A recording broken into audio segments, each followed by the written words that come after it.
જૂનાગઢ અને ગીર સોમનાથ જિલ્લામાં વરસાદી માહોલ. સૂત્રાપાડા અને કોડીનારના ગ્રામ્ય વિસ્તારોમાં વરસાદી ઝાપટું. ભાવનગરમાં એનડીઆરએફની ટીમ સ્ટેન્ડ બાય.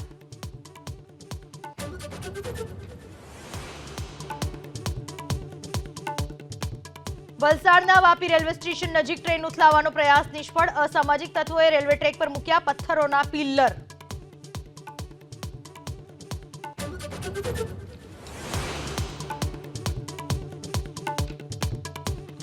અરવલ્લીના રાણી તળાવ પાસે એસટી બસ અને કારનો અકસ્માત. કારમાં સવાર 4 ઇજાગ્રસ્ત. બસ ચાલકે ગફલતભરી રીતે બસ ચલાવી હોવાનો આરોપ.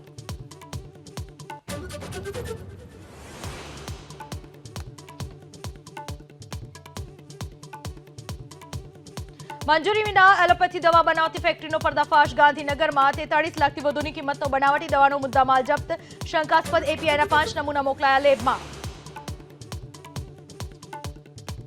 સુરતની વીર નર્મદ દક્ષિણ ગુજરાત યુનિવર્સિટીના કરાર આધારિત કર્મચારીઓનો વિરોધ. 2 મહિનાના બદલે 11 મહિનાનો કોન્ટ્રાક્ટ કરવા માંગ.